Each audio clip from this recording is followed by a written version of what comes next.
I am speaking with Eric Mitchell, the president and CEO of Pathways for Children in Gloucester. Hi, Eric. How are you? Good, good. Good to see you, Heather. Nice to see you too. And how are things going at Pathways these days? We're at the end, we hope, of the this terrible year.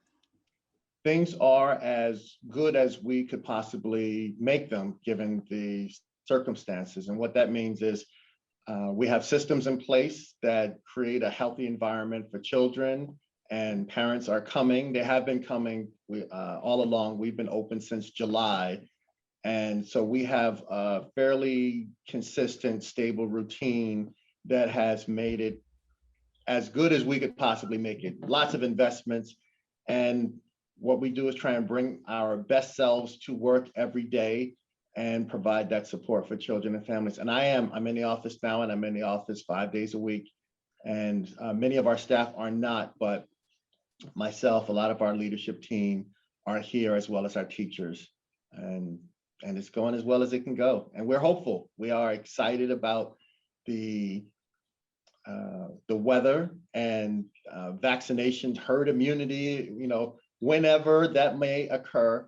We are hopeful that things will get back to healthy functioning, right? So I don't want to say the new normal, but healthy functioning. We really want to be back to ways where folks cannot be as overly concerned about their daily health as it has been for the last year. Mm. Well, and there's some really exciting national and state conversation around childcare, and we're going to get to that later. That's right. First, I want to ask you about the Dolly Parton Imagination Library. How is that program going? Tell us, for those who don't know, tell us a bit about that. Well, the Dolly Parton Imagination Library, we are registered affiliate with that program, and we have worked with our state legislators to really bring that program to the Cape Ann community. And so that means every child from 0 to 5 is able to register and get a free monthly book from the book club at no cost to them, with no requirements other than they live within our area. So we are really excited. We worked on this really hard in February, and the first books went out in March. And the first book that every child gets is The Little Engine That Could. And that has happened. And we have surpassed over 550 children registered, which is great for the short time that we've been doing it. And we are excited to not only bring that to the Cape Ann community, but beyond, because we have our centers down further in the North Shore. And we're always looking for ways to expand and bring the program to as many children as possible. I think I can. I think I can. That's exactly right. That's exactly right. That's our attitude. Yeah, that's great. So how do families sign up for this? And so right on our website, the Dolly Parton Imagination Library link is there, and a family would just go in and put their information. And all they need to do is, once that zip code is in there, that's going to qualify them for the program. And it costs nothing for them. It is a gift from us and our supporters to the family, because early literacy is such a vital component to any child's development and any community's development. And so that is the catch. We want the community to evolve with this common literacy foundation. And so we want to bring that and make it available to folks. So it's really pw4c.org, the Pathways website, and the information is right there. Great, great. Well, let's talk about all these conversations that are happening nationwide. The American Rescue Plan Act was passed, and that was the largest investment in the childcare system in this country, I understand, since World War II. And then also, President Biden is proposing within the American Jobs Plan that our child care system be included as part of the nation's infrastructure. That's an interesting conversation.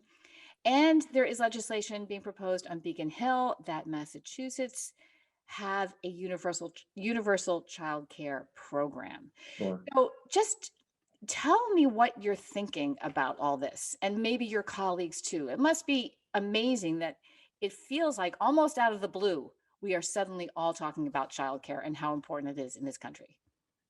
Well, for those who are in the field, we feel like finally the rest of the country and the rest of the world have come to the same understanding that we have, it is an infrastructure requirement. In order for us to have a functioning economy, you must have somewhere for children to go. Every parent knows that at a micro level, but at a macro level, really understanding that and funding that in the same way we fund other infrastructure projects, bridges and roads. Some people will argue it's not the same as bridges and roads. Well, if you don't have employees that have children, or if you don't have children, you might make that argument. But we have seen our economy slow down and really stall because partly because many workers cannot find a safe place for their children to go outside of their own home. Obviously, parents are their children's first teachers, but I can tell you firsthand, as a parent with a child at home, looking forward to the day that you could finally say it's time to go somewhere else. That was a great day when our center opened back up and children can go. I mean, parents will tell you, interview any parent, they will tell you, love my child. I was so happy when someone else was able to take them for the bulk of the day. So childcare as infrastructure is something that our community, our nationwide community needs to really grasp if we're going to turn the corner and avoid something like what just happened in the past year in the future. So the fact that it's happening at the federal level and at the state level, we are very hopeful within our community, but there's a lot of work to be done to really get the details ironed out. Childcare is not a simple business. It's quite complicated because we are a network of many providers, we're not one system. So you can't say the public schools are going to get X and implement it. You have hundreds of different providers, thousands of providers providing childcare that have to really put all this together. And it's really interesting to consider if this American Jobs Plan gets passed, maybe this country can begin to treat childcare like a profession, and maybe there's more education and more certification around it. So as a job force itself, it becomes, a much more powerful and, dare I say, regulated program that, is really efficient as a workforce, right? Maybe. What I will say, Heather, is childcare is regulated far more than many other industries. It's certainly regulated far more than what happens in public schools. So beyond testing, I'll give you an example. When the pandemic first hit us, and many of the conversations that came up around sanitizing and providing a clean work environment did not impact a childcare facility as much as other places because we sanitize every day anyway. And so our classrooms did not require the extensive deep cleaning that other places required because they were getting deep cleaning every night. So every night, the toys that any child has had in their hands or had in their, those things get cleaned while it's happening. Then they get cleaned overnight and the floors are all mopped. And so childcare is a very different animal. And for those who work in the childcare industry, we can see that uniqueness and difference and some of the expectations and the requirements and the regulations that come along with that because our children are a great investment. We have severe, very strict guidelines that we must follow. And so I don't think we can be more regulated than we currently are. I mean, we always have an audit or a review of our paperwork, of our facility, of our space. If you don't have outlets that are covered, if you don't have enough square footage per child, it's a serious operation to put together. What is needed is the investment. It's the financial investment. We have, and we're a Head Start provider, so we have higher than average requirements of our staff in Head Start. So the federal government long ago said, Head Start is just such a phenomenal program and raised the bar for what it takes for a teacher, lead teacher, or a teacher's assistant to be in our classroom. That's higher than what the state currently requires. But what is missing is the financial investment. And so childcare as an industry is not on par with other educators' wages as an industry. And that's part of what we are seeing in the proposed state legislation that's coming out. It's really trying to level the playing field there. Our educators in early ed and other educators really should not have a discernible difference or gap in wages. I completely understand that. And I think what I was also trying to say is maybe try to, what you just said, equate those wages with the regulations that are imposed on this system. And I call it tethering. I say any expectation of qualification should be tethered to wages and funding. Like those things are all part of one bundle. We cannot raise one and not raise the other. We've tried that. That does not necessarily work. Great expectations, but not great funding. right, exactly. Yeah. And you end up with what you have in the workforce now. For those that are passionate about children and early child care, they get into the field, but because their wages are less, there are other opportunities where the demands may not be as rigorous, but the compensation will be greater. And then we will lose educators to other areas. And so we are currently looking, I mean, that would certainly help us because you're always looking for more teachers. You know, for anyone who's looking for a career, great opportunity in early education now is a good time as it gains more prominence and people are more aware of just how much great work is going on. Nicely said.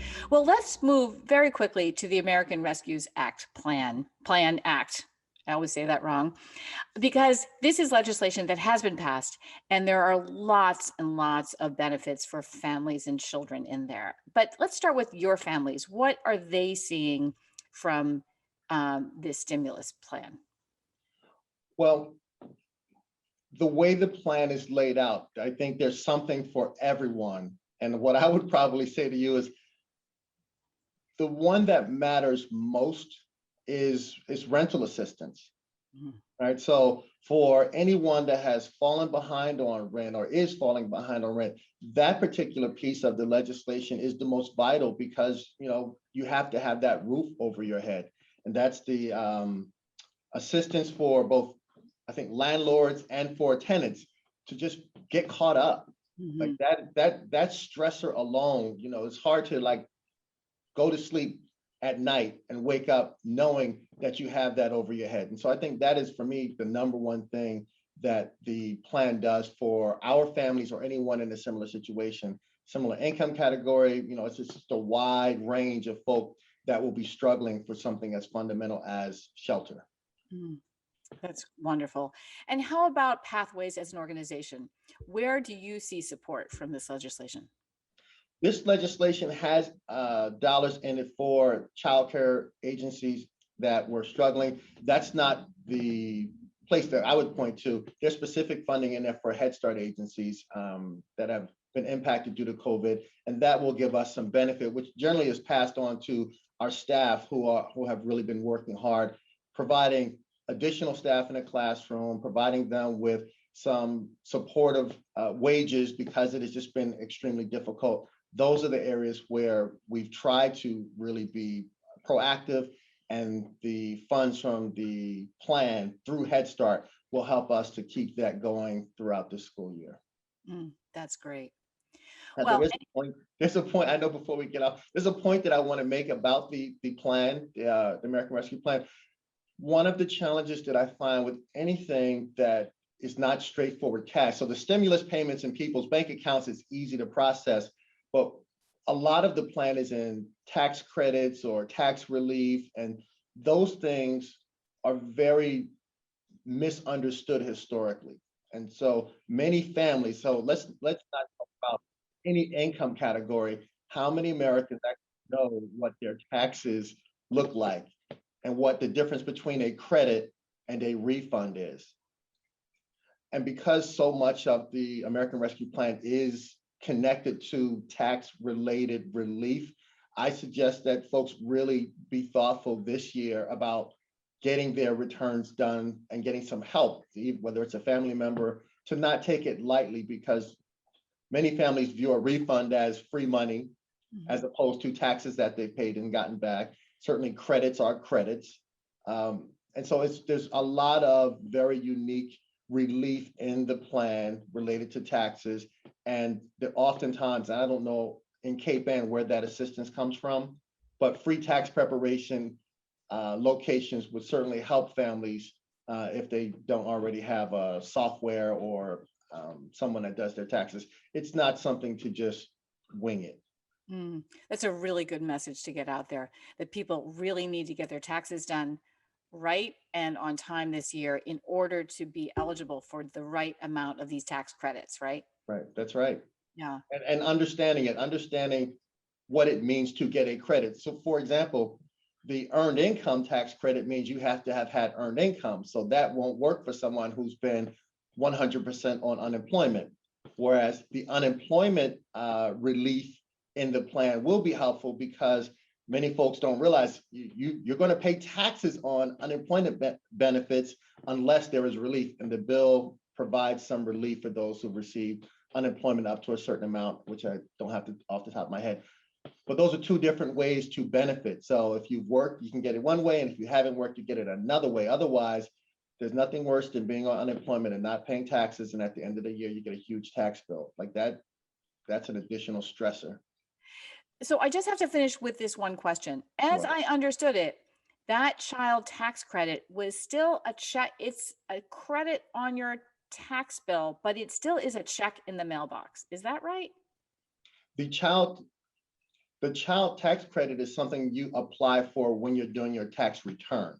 So Right. it's embedded in filing your return. You claim a child tax credit, and the amount of taxes you paid versus the credit that you have will determine your refund. So that's why I say it's important for folks to really have some help when they're doing their taxes and be thoughtful about it, because it's a combination of wages you've earned, taxes that you've paid, credits that you get. All of those things in the formula will determine what your final number looks like.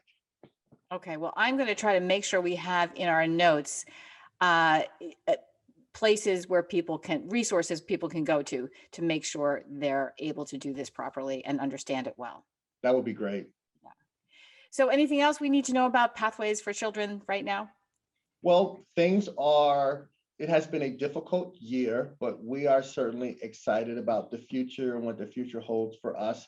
We are reviewing what the impact of the pandemic has been. There's pros and cons.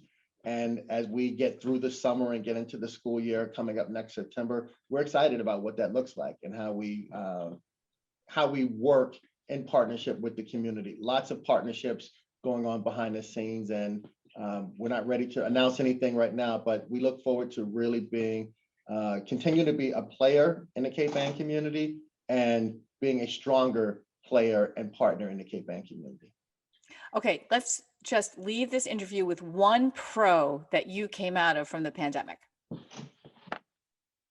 One pro that came out from the pandemic, we actually have families who are not interested in being in a classroom because of the pandemic, who are receiving services virtually, which is an option we never would have designed nor imagined families would be interested in.